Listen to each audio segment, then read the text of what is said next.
सुचारू रूप से चर्चा चालू हुई है उसकी, और दोनों पक्षों को धन्यवाद की चाहिए। अगर 5-7 दिन पहले हो जाता तो कम से कम समय तो खराब नहीं होता हमारा और देश का, कुछ बोल लेते राष्ट्रपति अभिभाषण पे भी।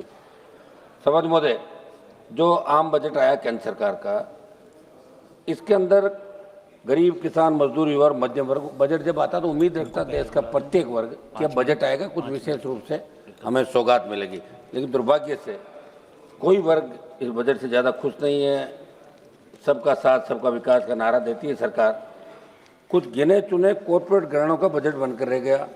पूर्व वक्ताओं ने भी लंबी चौड़ी बात यहाँ पे कही। सभापति महोदय, हमारे देश में आयकर, अधिभार, उपकार, जीएसटी से विभिन्न प्रकार के करों के कारण मध्यम वर्ग, वेतनभोगी, कर्मचारी, पेशेवर वर्ग आर्थिक रूप से शोषित महसूस कर रहे हैं। और जो बहुस्तरीय कर का ढांचा उसे नागरिकों को वास्तविक आय और बचत को गंभीर रूप से प्रभावित कर रहा है। बावजूद इसके बजट में सरकार ने उच्च और बहु कराधान की प्रणाली में सुधार करने कोई ठोस रोड में तैयार नहीं किया। सभापति महोदय, अमीर गरीब की खाई बढ़ाने वाला बजट है।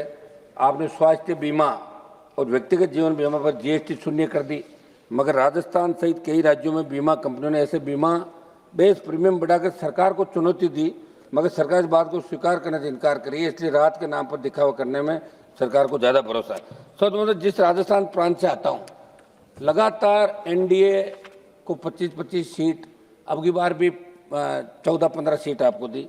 इस बजट के अंदर राजस्थान का जिक्र तक नहीं किया।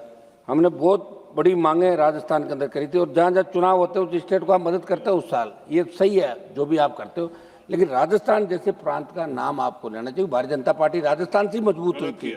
तो मेरा ये आग्रह है कि जब बजट पे जवाब दे वित्त मंत्री जी दोबारा, जब उसके अंदर हो तो राजस्थान का जिक्र जरूर करें, क्योंकि राजस्थान का नौजवान, किसान, प्रत्येक वर्ग इससे नाराज है कि आपने राजस्थान का जिक्र नहीं किया। विशेष राज्य का दर्जा छोड़ो, नाम तो ले लेते राजस्थान का, ये राजस्थान के लोग चाह रहे थे। सभापति महोदय, महंगाई और मध्यम वर्ग की अनदेखी, इसके अंदर जिस तरह